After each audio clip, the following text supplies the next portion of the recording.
46a, and we spoke about the the laws of a little of the laws of Shechianu, and we mentioned see the bottom of 45b. We are dealing with this machlekes of basically Shmuel and Rabbi Yochanan regarding saying a bracha every day or one bracha is good for everything. And this applied to lulav, it applied to sukkah. And we had Shmuel saying lulav, you got to say a bracha each day, but sukkah is a one bracha type of mitzvah. And then we had Rabbi Yochanan, which was basically the opposite. Sukkah is a 7-day mitzvah, but lulav is a 1-day bracha, and so that was the. And then we had, of course, an opinion that said both are 7-day mitzvahs. That was Ravin in the name of Rabbi Yochanan. So we've got 2 opinions as to Rabbi Yochanan's view, and 1 opinion as to what Shmuel's view is. And the Gemara then said that we paskin regarding sukkah that you got to say a bracha each time, and so sukkah is going to be it's going to be a mitzvah, going to be a bracha every single time that you do it. And then the Gemara asked the contradiction because we have a tosefta, and that was where on page 46a we had this tosefta, and the tosefta brings about the law of lulav. If you make a lulav, and the tosefta was talking about shechianu at first. It mentions shechianu. It talks about saying a shechianu on if you make the lulav, you put it together. You say shechianu for building the sukkah, and the understanding seems to be that the bracha shechianu theoretically could be done at an earlier stage when you make the lulav, when you build the sukkah, and that bracha shechianu seems to be good enough even for the holiday afterwards, which we'll see later in the Gemara.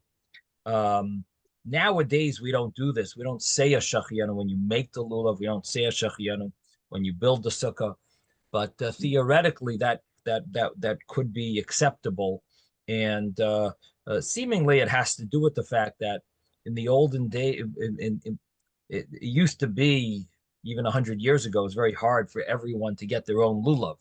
So what are you going to do? Have the one person who buys it, he's going to say the shechianu, and everyone else is not going to end up saying a shechianu. So it ended up that instead of saying the bracha when you make the lulav, because it ends up being one person puts the lulav together, and everyone else is just being yoitza in the mitzvah of shaking it. So the established custom is to say the bracha shechianu when you do the mitzvah. The same thing applied to sukkah, that a lot of people don't have their own sukkah, so you end up missing out in the shechianu or skipping the shechianu. So the established custom is we'll see later, but that's what it seems to reconcile what we do versus what it says here. Yes, David. Yeah, regarding saying a bracha for the whole day or repeating the bracha, by tefillin we say one bracha for the whole day, but by talis, if you have to put in the talis a second time, you repeat the bracha.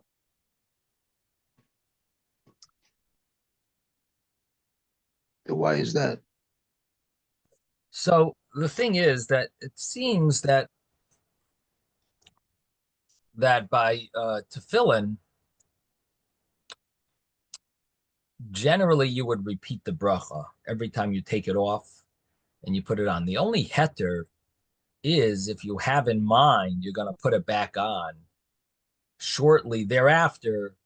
The question is how much time that means shortly, but if you have in mind that you're going to be putting it back on soon, we'll just say the word soon, you would not you would not repeat the bracha. But if you didn't have that in mind, then you would need to say another bracha. Additionally, even if you put them on right away afterwards, a few minutes later, but you went to the bathroom, so there's two parts of going to the bathroom. One is going into a bathroom that's called a beis hakisei kavua, and then there's another element of going to the bathroom is one's relieving themselves. So because you can't wear tefillin when you relieve yourself, and you can't wear tefillin in a bathroom, so it ends up that even if a person goes to urinate, but he goes to a bathroom, so the truth is it's a little complicated because it depends if the bathroom is called a beis hakisei kavua or arai, and there's a big argument among the rabbis: are the bathrooms of today called a beis hakisei kavua or beis hakisei arai? So it does create a little question if a person urinates in a public bathroom that's clean, that's normally clean, that could be considered, it's probably considered a beis hakisei arai. Maybe then you don't have to recite a bracha. And the reason you wouldn't recite a bracha is because there's an opinion that says you could wear tefillin, you could wear tefillin while you urinate, and it's not called a beis hakisei kavua, it's called a beis hakisei arai.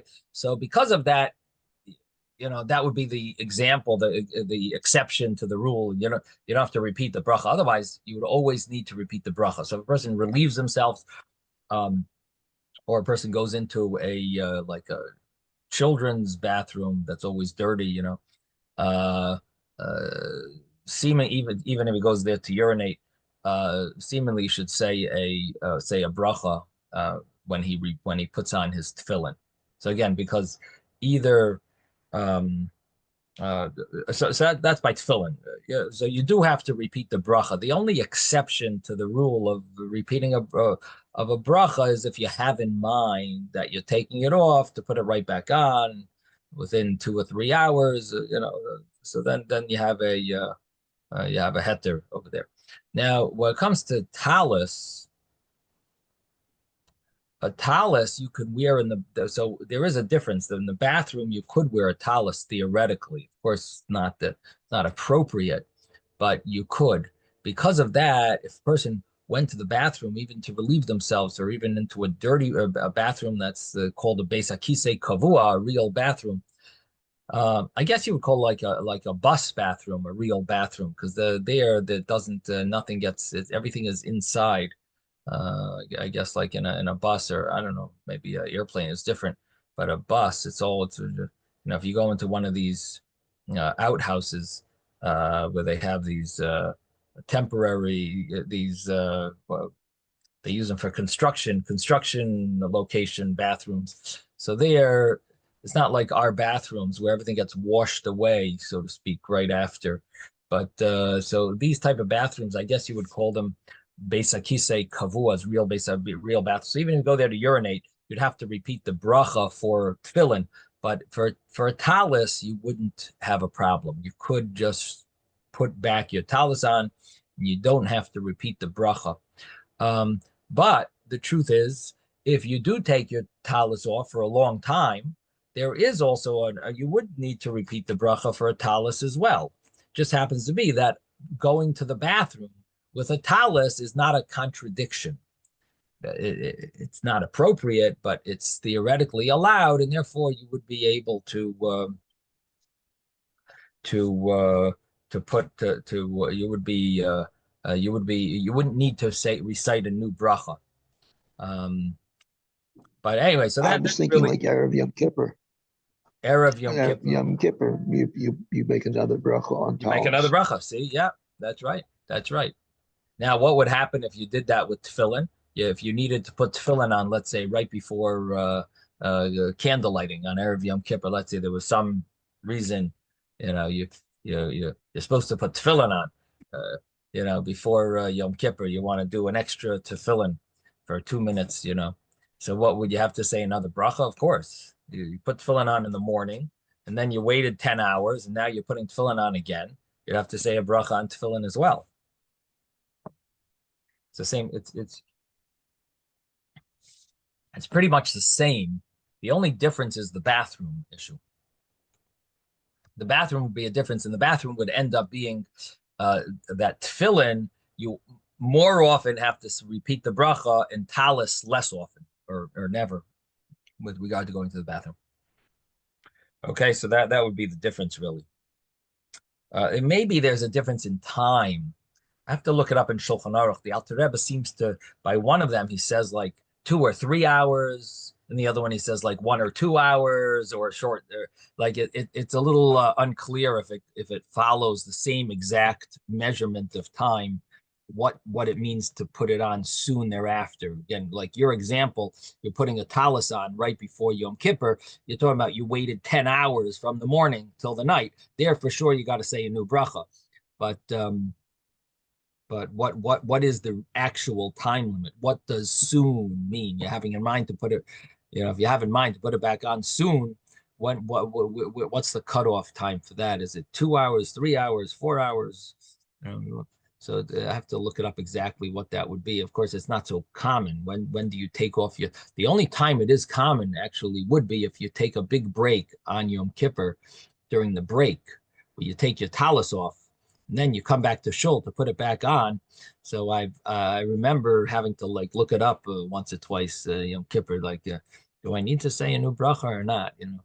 But because depending on how big of a break it is, of course now you go to one of these shuls that does bidding and all the who knows what, and they drag out the davening. You only have 45 minutes break or an hour break. There's no shilas. There you do not need to say another bracha. But if it gets longer, some places you could have 2 3 hour breaks. I have to look it up exactly what the measurement what the time would be. Regarding Okay. what you were saying with the tefillin in the bathroom.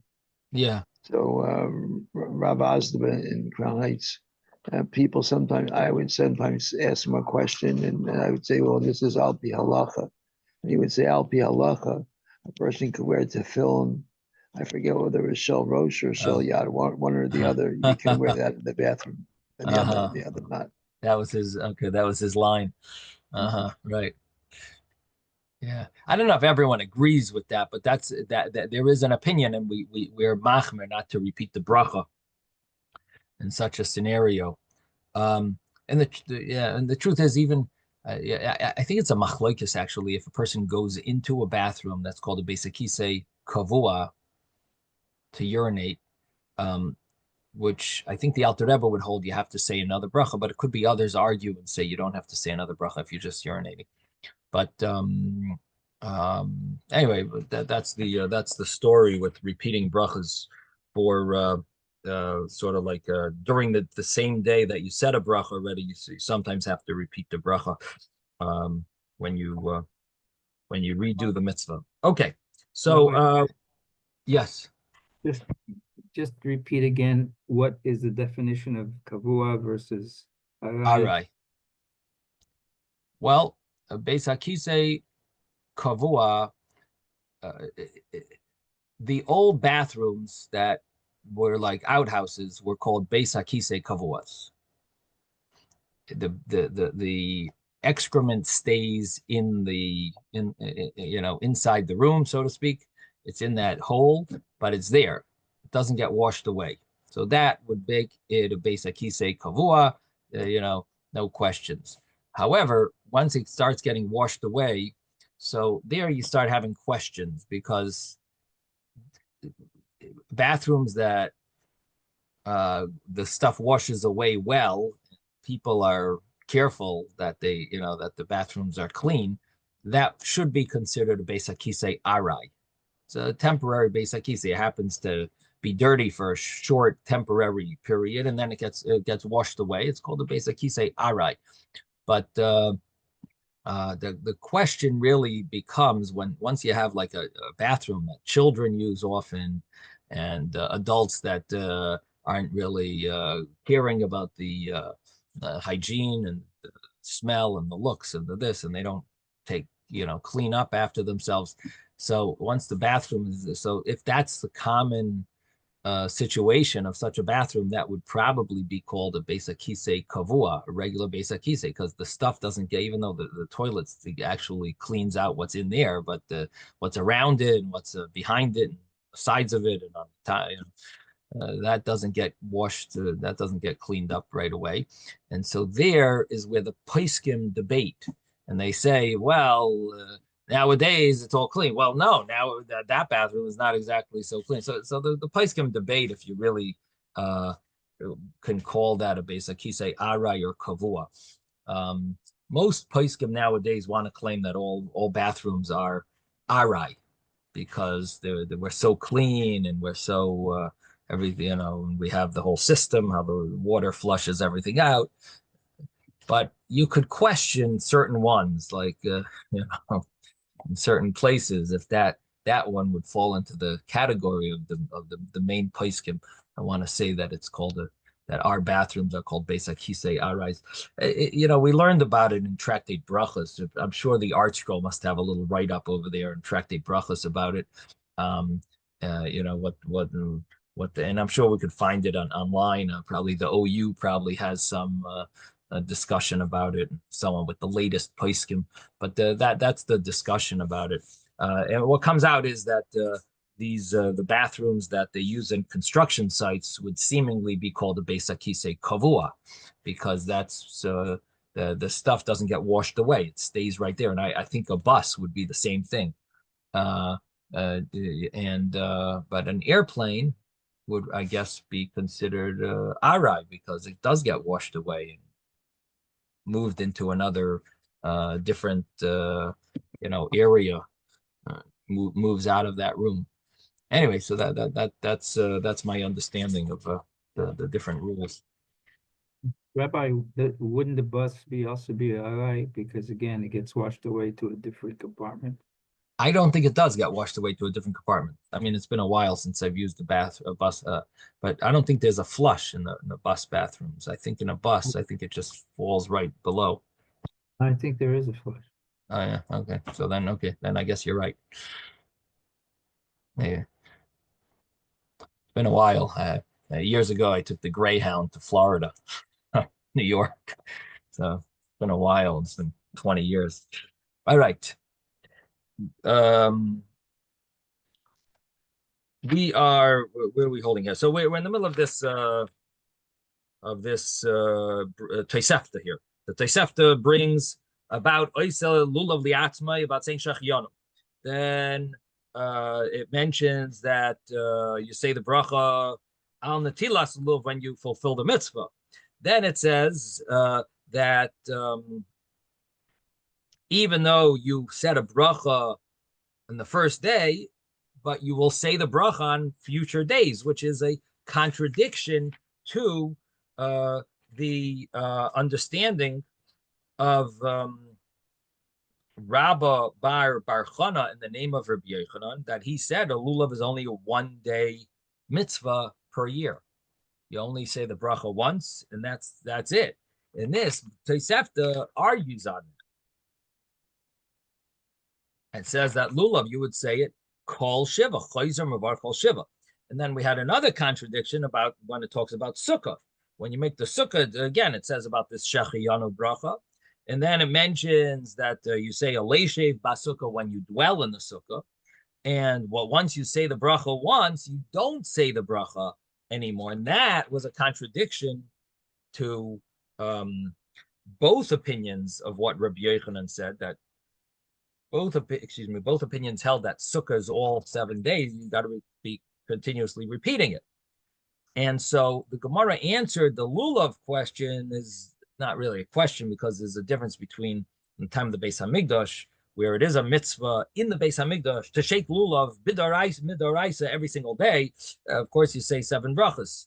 But after the Beis Hamikdash was destroyed, or outside of the Beis Hamikdash, the Gemara says in the time there's no Beis Hamikdash, but seemingly it would also be no, you're right.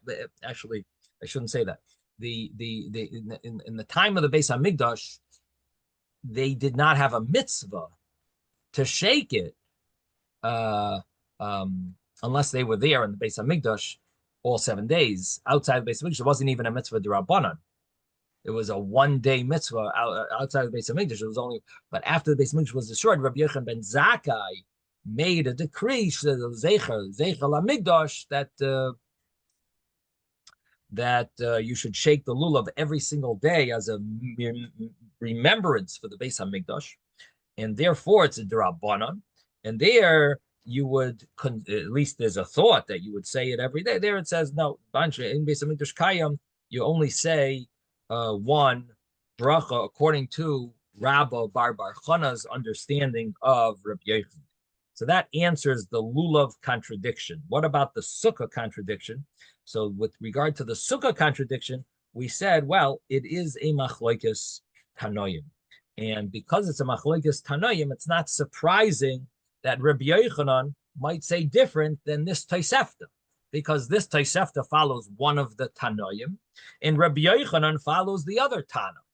In other words, if it was you can't argue on a Tosefta. Tosefta is the same level as a Brisa and a Mishnah. So it's a Tana. It's an author. So Rabbi Yochanan wouldn't argue, can't argue on that. But we found that it's not only a Tosefta. It happens to be with regard to the laws of Tefillin, we find two opinions. So because there's two opinions here of the Tanoim, so therefore you found a Tosefta that argues on Rabbi Yochanan. It's not a problem. That Tosefta follows one opinion of the Tanoim, and Rabbi Yochanan follows the other opinion of the Tanoim. And which opinion is, what are we dealing with? We're dealing with the mitzvah of tefillin. Do you say a bracha every time you put on the tefillin throughout the day? So there's a machlokes about it. And Rebbe holds that every time you do, you have to say another bracha. And the Chachamim say you don't say a bracha only in the morning. So that seems to be the source of the Tosefta is this rabbi. The rabbis say that by tefillin you only say one bracha. The same thing applies to sukkah. You would probably only say one bracha as well. And the opinion of Rebbe, which is by tefillin that you put it on every time you put it on throughout the day, you say a bracha. That seems to be where Rabbi Yochanan is coming from, and Rabbi Yochanan is following Rebbe. He's following following Rebbe's opinion. He's saying sukkah every time you go and do dwell in it, you have to recite another bracha. So that's the answer. Then the Gemara says, Abaye says that the hilchasa is karebi. You have to say another bracha, and every time. And regarding tefillin, and the Gemara says that even though Rava says the halacha is like the rabbis, but the Rav Mari, who was the son of the daughter of Shmuel, he says Rava also seems to say a bracha as well every time. He went to the bathroom, he came out, washed his hands, and he put tefillin on, and he said the bracha again each time. Mashi nafik, mashi other menach tefillin umavarich. Each time he said a bracha. So you see that you do say a bracha each time.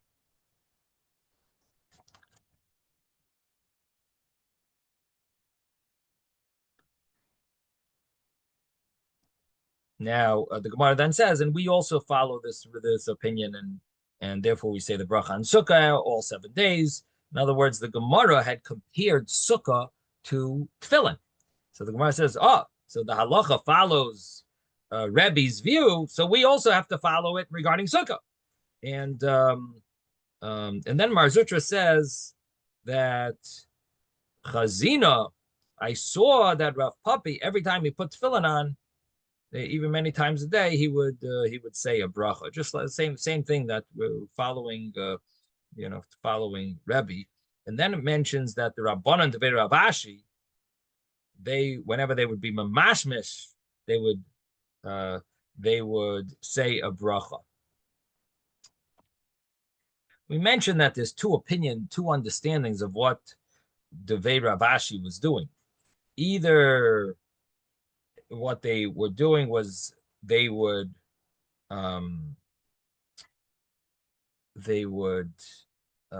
whenever they remembered the tefillin, they would say a bracha, because it's a mitzvah to touch the tefillin every time you remember the tefillin, you touch it and kiss it. You say so every time they did that, they would say a bracha. Now, what does that have to do with reciting numerous brachas when you put the tefillin on? not necessarily is it connected. In other words, can you see from there, just because every time you touch it, you would say a bracha? And of course, Tues had mentioned, we don't know what bracha, probably the bracha was lishmar chukav. Basically, there is such a bracha mentioned in Yerushalmi that when they would take the tefillin off, they would say such a bracha. But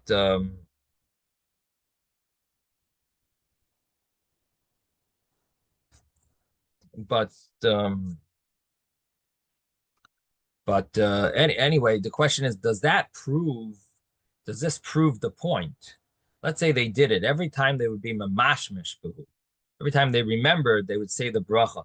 Does that mean every time you do that you put the tefillin on, you would also have to say the bracha? I don't know if it's a proof. I don't know if that really proves it. It could be it's just a continuation of this story, of this discussion that Rav Ashi, every time they would do it, they would say a bracha. But I don't know if you see from there that you say multiple brachas when you eat in the sukkah or when you put the tefillin on. What you'd see from there is that memashmesh buhu, whenever they would touch it. I mean, maybe you could see it. I don't know. It's a little hard to know what's the criteria of this mitzvah of calling us the mashmashibahu every time you touch it. Every time you are, you would say a bracha. Does that mean that if you put on the tefillin, you also say a bracha every time? The kavachomer. The other way of learning this is that every time it slipped out of its place and they would put it back on, they would say a bracha. Now that is a proof. Every time, if it slips out of its place and you put it back on, you say a bracha each time. That shows that every time you stick the tefillin on, you say a bracha. So that is more of a clear proof. If you learn the Gemara that way, that it's a continuation to prove that the halacha follows Rebbe. Okay, then the Gemara said, Rabbi Yehuda Amar Shmuel, the mitzvah of lulav is all 7 days. And Rishon ben Levi says, Yom Rishon is mitzvahs lulav. Afterwards, it's mitzvahs zakenim, mitzvah d'Rabbanan. Now, so we've got Rabbi Yehuda Amar Shmuel, we've got Rabbi Shimon ben Levi, and then we have Rabbi Yitzchok. And the Gemara struggles with Rabbi Yitzchok says, Kol Yoima is mitzvah zakenim, even Yom Rishon, it's a drabanan every day of Sukkot, which makes it sound that that you don't have to say a bracha any of the days. Now, the Gemara says, well, Yom Rishon, even the first day is drabanan. The Gemara says, no, besides the first day. Then the Gemara says, then it sounds like he's saying the same thing as the previous rabbi, Rabbi Shimon ben Levi. So the Gemara says you have to say v'cheinam Rabbi Yitzchok, and then it mentions that Rav holds af Rav Savar kol shiva mitzvahs lulav. Rav also holds like Shmuel. In other words, that Shmuel we started off with Rav Yehuda Amar Shmuel, and then we mentioned Rabbi Shimon ben Levi. Then we said Rabbi Yitzchok and Rabbi Shimon ben Levi hold the same thing. And now we're saying, and Rav holds like Shmuel, like the earlier opinion, and that is that you have a mitzvah every single day. You should say the bracha 7 times each time, and he says, what's the source? Because Reb Chia bar Ashi, Amar Rav says, if you light Chanukah candles, you have to say a bracha. Okay, so how do you see that you have to say a bracha on Sukkah 7 times? If you light Chanukah candles, you have to say a bracha. What is that? How does that prove that you have to say a bracha every time you sit in the sukkah? I say a bracha for Chanukah. Why do I have to say a bracha every time I sit in the sukkah? What does one thing have to do with the other? So the answer is that the issue that we're dealing with is there a mitzvah, a bracha, and a mitzvah d'Rabbanan? So if you light Chanukah candles, you have to say a bracha. There's a bracha on a mitzvah d'Rabbanan. Bracha mitzvah d'Rabbanan, then lulav also. The lulav also would fall into that category. You have a mitzvah d'Rabbanan, lulav, the other 6 days of Sukkot. Of course, the first day is d'Oraisa. but the other 6 days are D'Rabbanan. And we have an opinion that says, oh, D'Rabbanan, you don't say brachas on. But here comes along Reb Chia Barashi, Amarav. He says, Amadlik, Ner Chanukah, you have to say a bracha. Oh, you have to say a bracha for Ner Chanukah, then you also have to say a bracha for the other 6 days of Sukkot on the lulav, because it's D'Rabbanan, and you say brachas on a mitzvah D'Rabbanan. It's called the mitzvah of Loisosur. It's the pasuk of Loisosur.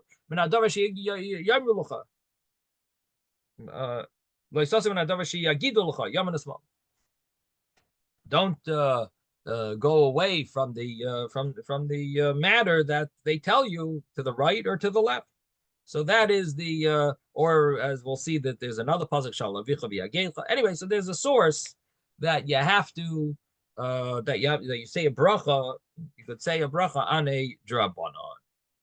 So how do we know that Rav holds you say a bracha on every day of Sukkot on the lulav each day?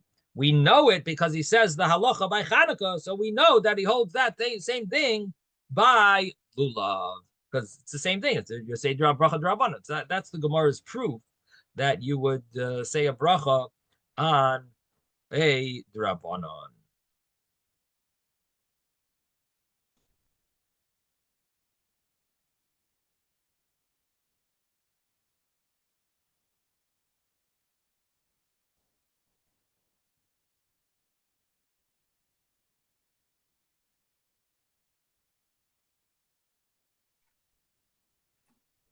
So, Yes. I think it's really complicated. And the question in my mind is, when did they institute the bracha? Was there a bracha when they shook the lulav in the Beis HaMikdash? And then they said, when Shabbos was the first day, don't bring the lulav and esrog to the Har Tzion. Say, shake the lulav in your house. No mention whatsoever of a bracha. But they definitely wanted you to follow the same, what shall we say, action that you took in the Beis HaMikdash in the house, in that special situation. So it seems to me, really what's happening is that the institution of the bracha is post-destruction of the temple. And even if there was something else that they said, besides, it only says you say Hoshana no, Hatzlicha no. It certainly says you say the Hallel when you're holding the Lulav and Esrog in the earlier period. But once it was instituted by Rabbi Yochanan ben Zakkai, it seems then that's when they start to talk about a bracha or not earlier. So I mean, I think you have a good question. I think it deserves to be thought about and like looked into. In general, I would just say like nowadays we have like Sidurim. It's so we have everything so established. You have to understand how it was when people, there were certain, rules of mitzvahs that the people knew about, and they knew about a bracha on lulav, but it was a little vague as to it was vague as to to say the bracha on the other days, not to, and they didn't have such clarity like we have today with like halachas farim or siddur, and so people were not sure, do we say a bracha or not, and so that's what the Gemara is discussing. That's why it wasn't so clear among the rabbis. Like the rabbis weren't sure. Is there, and it seems that there might have been different views among the rabbis. That you had views as students followed their Rebbe, and some we see it like by tefillin. Some rabbis said every single day, every single by tefillin. Every single time you take it off and put it on. And the same thing applied to mitzvahs D'Rabbanan. Like Do we say a bracha or do we not? Like the brachas were not as were not as clear. Although it is interesting because right, you would think that there should be some clarity when the rabbis established to light Hanukkah candles. You would think they would have established what the bracha to say when you light them is, right? That you would think went hand in hand. If you say, but what you could say is that the argument as to reciting a bracha on a derabanan maybe was even there then. And when they established the mitzvah of lighting Hanukkah candles, even then there was a debate. Should we be reciting the bracha or not? So in other words, it wasn't the same rabbis who established the bracha, established the mitzvah of lighting Hanukkah candles as to the recital of a bracha when you light Hanukkah candles. That bracha was a discussion before even by lulav. They already had a discussion by lulav. Should we be reciting a bracha on lulav or not? And there maybe was a debate then about it as well. And so that debate just continued on, and it's almost like halal on Rosh Chodesh now. So there's a debate. Do we say a bracha, right? So imagine if some great miracle happened in Eretz Yisrael, and the rabbis established halal. You finally had all the rabbis agree. Maybe the day Mashiach comes. So Mashiach's going to come, and the rabbis all agree we got to say halal. They're going to say that's it. We're saying halal. And here you finally have no one is debating Zionism or this. No, everyone agrees it's a mitzvah to say halal. Let's say they all agree. They all come to the same conclusion. We had a great miracle. We just destroyed Iran. We now have Eretz Yisrael. All the enemies were destroyed. And all of a sudden, the rabbis got together and believe it or not, they all agreed. So then you're going to say, some people are going to say, well, you should say a bracha. It's a drabanan. Some are going to say, well, we don't say brachas on drabanan. Okay, so you do how you want. We are establishing to say halal, the rabbi said. You want to do a bracha? You do brachas on drabanan, do the bracha. You don't do the bracha? No, fine. Say halal. We're just establishing to say halal. Exactly. So maybe that's the understanding. In other words, the rabbis who established the mitzvah necessarily aren't the ones who saying which bracha to you follow your old tradition about the bracha. We even have some of that complication today, because when I was growing up, the rabbi said we wear our tefillin for Chol HaMoed, but we don't say a bracha. Right. And so, we have a good demonstration from that you're fulfilling the mitzvah, whether you say the bracha or not. Right, for sure. Yeah. Right. Okay. So getting back to the Gemara here, let's go back inside. Let's learn it inside. Haroya ner Chanukah. That's what we're going to start. Reb Yirmiyah Omer, Haroya ner Chanukah.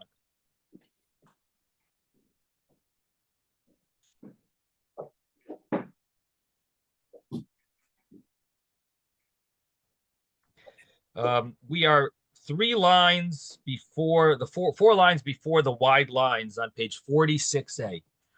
46A, 4 lines before the wide lines. Reb Yirmiyah Amar. Reb Yirmiyah says,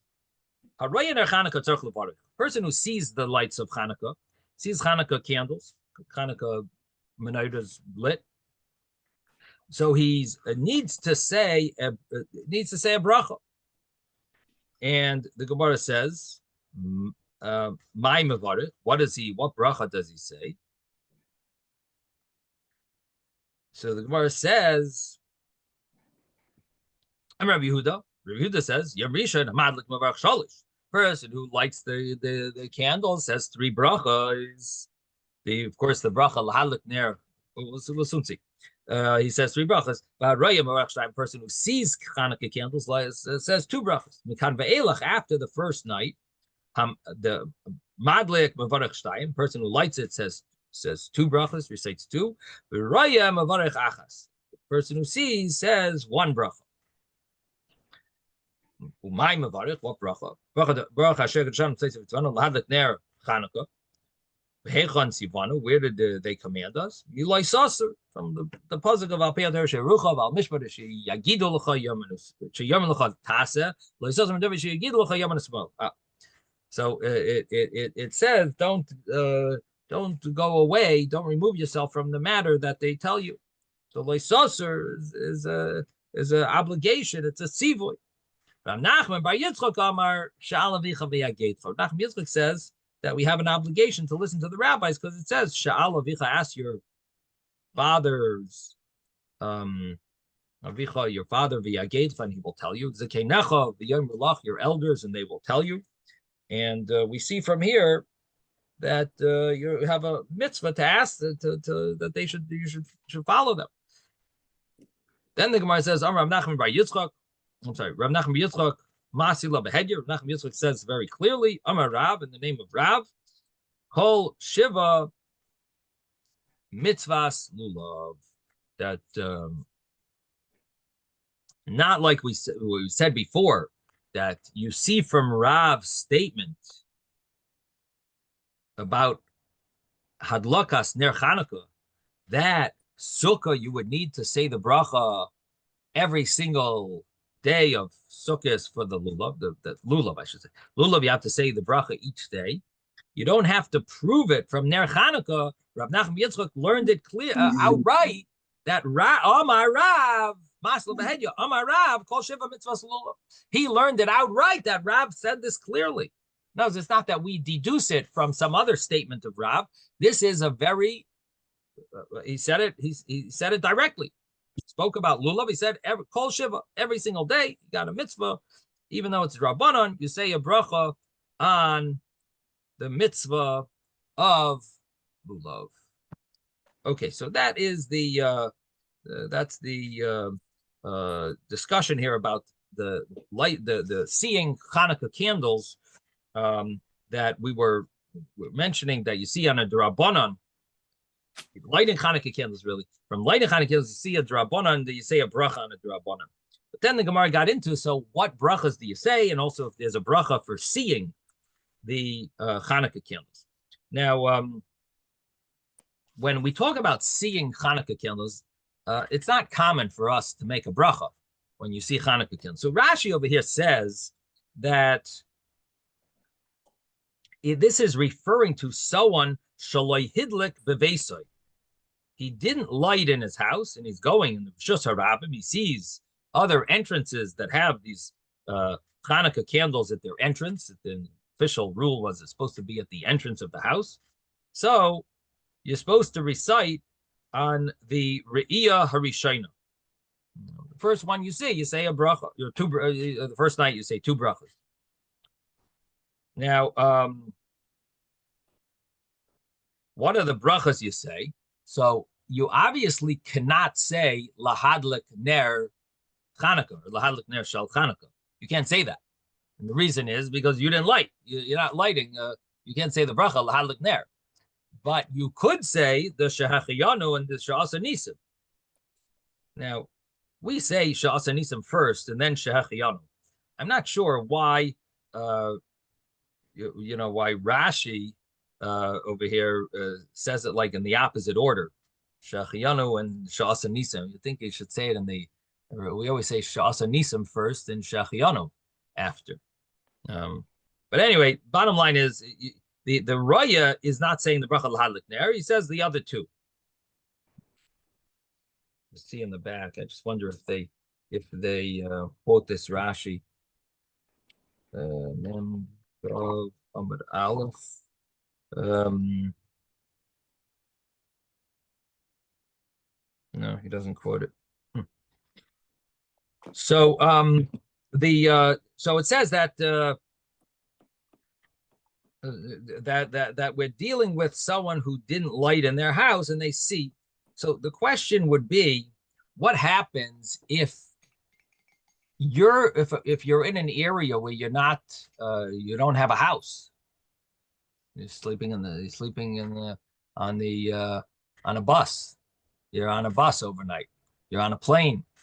You don't have oil. You're not going to be lighting, or you're for whatever reason not going to be able to light Hanukkah candles. So then, but so then that would seemingly be the case where you're going to say this bracha, Raya Ner Hanukkah.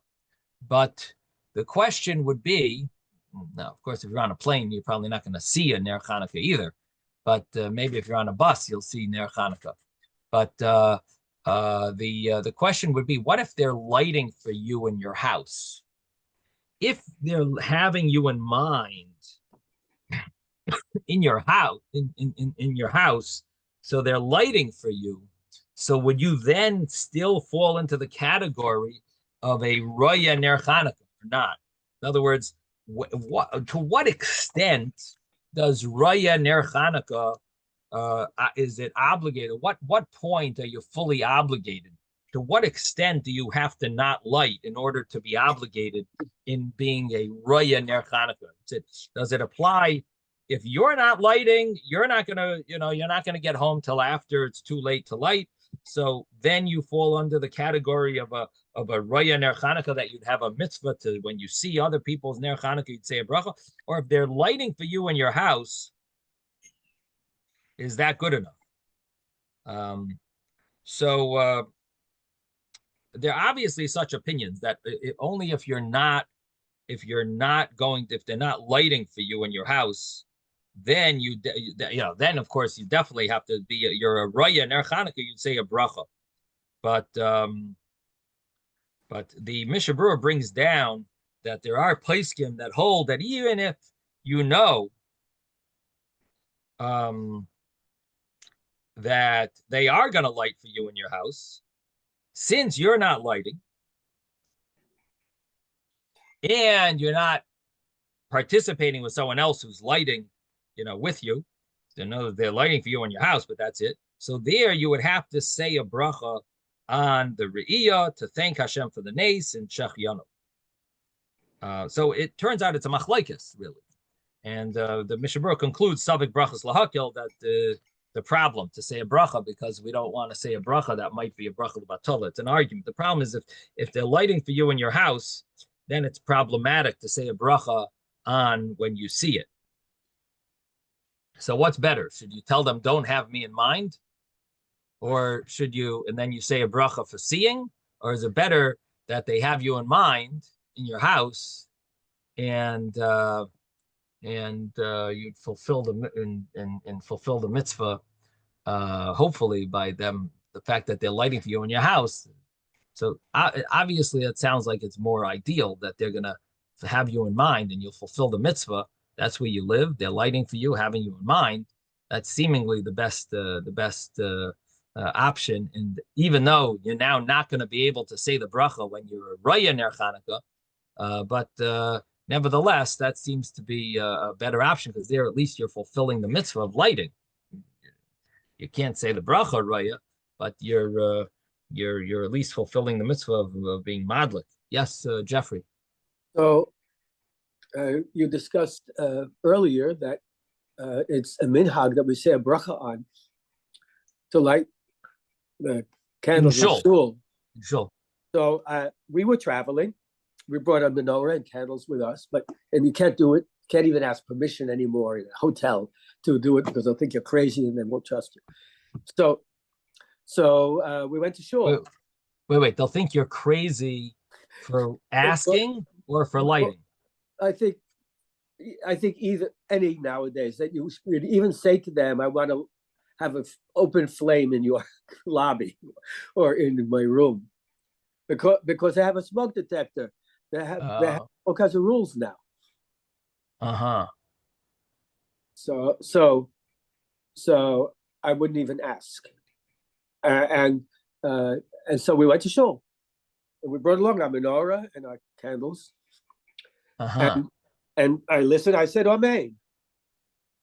Isn't that going to be a fulfillment just as good as seeing it by accident walking in the street?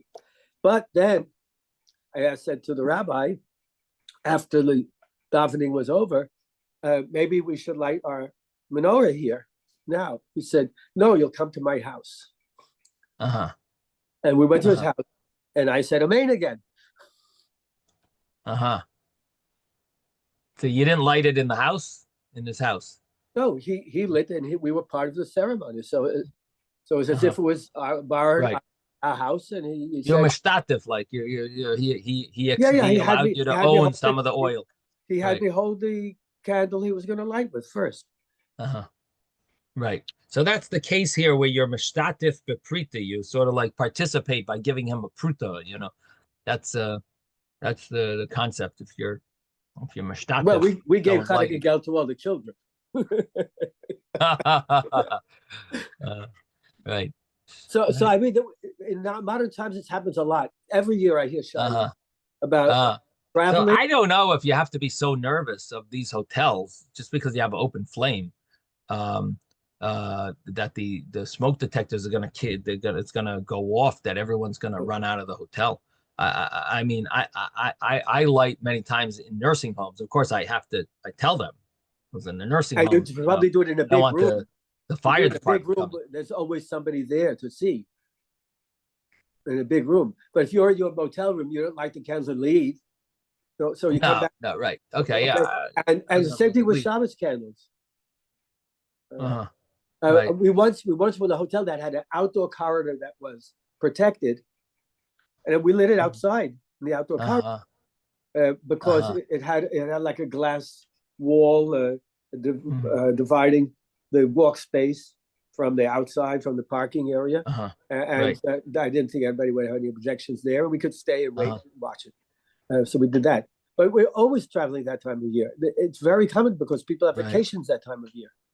Right. And people are on trains and buses and planes. I could see it on a plane too. I could turn on the TV and watch somebody lighting Hanukkah candles. I don't think that's what the rabbis meant, but No, I don't know if that's you right. certainly could watch But it.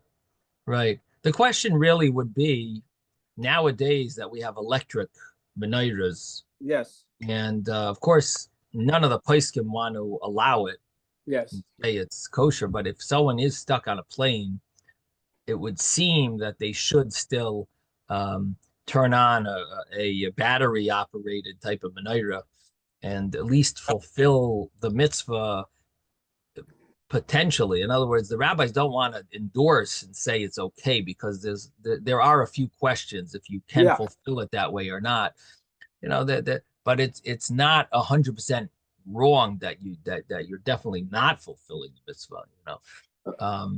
It's a very good conversation. I agree. So My seemingly candles that would be ideal if a person was on a plane from Australia or something, overnight, and or to Europe, to Israel, and they're not going to be able to light.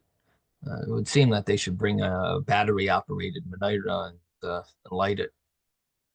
Well, But we have a lot to discuss. But I agree with you. But same thing for Shabbos lights. Although Shabbos is much more lenient. Shabbos, all the many poskim said you could use electric, but menorah was different because it's not similar to the Beis Hamikdash. So that's why there's question about menorah. But battery operated is there's a few like issues with electric when it comes to menorah more than Shabbos candles. Shabbos candles is about shalom bayis. It's about light. Right. So it's much more. There's much more reason to be acceptable, and I've heard from poskim that it's fine. Shabbos candles, but okay. Let's just finish up over here. So we have the raya, the law of raya, which we saw Rashi, who emphasizes this this concept of it's talking about that you're not lighting in your house, and we talked about the machlikas haposkim. It depends if it doesn't matter if they're lighting for you or not in your house. And then we spoke about the different brachas. You can't say lahadlik, but and then we said that the source of reciting a bracha, where is the vitzivanu? And the answer is either loisasur or sha'al avicha v'yageidcha. Okay, now comes the next Gemara. Tano Rabbanan, the rabbis taught in a brisa.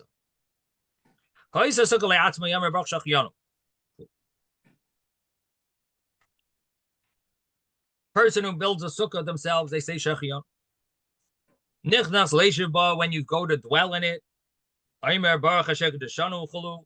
you say the bracha of Leishev Basukkah, and what the understanding is that you don't say the bracha Shechiyanu again. Now,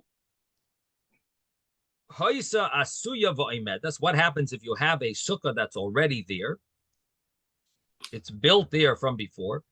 Im Yachol Chadish Badavar, if you could add something to beautify it, put in some type of nice, either put in some type of cushions, couches, or you have to change something in the schach according to some opinions, or the walls. There's an argument of what this means to be mechadish something. To what extent does it have to be some change in the wall of the sukkah or the schach, or could it be even just beautifying it with bringing in a nice couch or something? But however it is, if you could be mechadish something and if you could enhance it with something new, mevarech, you could say the bracha shechiyanu, and imlav, if you can't, if you're not able to enhance it in some way, so but when you enter to dwell in it, then you will say two brachas, leishev basukkah and shechiyanu. You'd say both brachas. Amar Ravashi says chazino leila Rav Kahana the Amar la lahu lekulu akasa the kidusha. I saw Rav Kahana that he said both of these brachas together on the kiddush. He didn't say shechiyanu when he made the sukkah. He said shechiyanu and the leishev on the koisa de kiddusha. Now, what do we see from here? So what we see from here is that the bracha shechiyanu that a person says on the sukkah is really also the bracha that's being recited for the Yom Tov. You could say it early. Now, if you did say it, then you say it on the kiddush, or you say it when you're, you say both brachas. But the initial time that, according to the Brisa, that should be said is really when you build it. You say that shechiyanu, but that shechiyanu will cover for both the holiday and the fact that you're built a new sukkah. So it seems to cover for both. Now, what about when other holidays where you don't build a sukkah, like Pesach and Shavuos? Those you don't. You obviously say it for the holiday, but here it mentions this concept of that nichnas leishev ba. When you enter the sukkah, you say the Baruch Asher Kedushanu. You don't say the Shechiyanu bracha. Say Asher Kedushanu, you say the Leishev Basukkah, but you don't say Shechiyanu because you already said it, and that bracha, it fulfills the mitzvah. Oh, my time is up. All right, so that's that's where we're up to over here. We'll to be continued. Sei gesund, everyone. Have a wonderful day.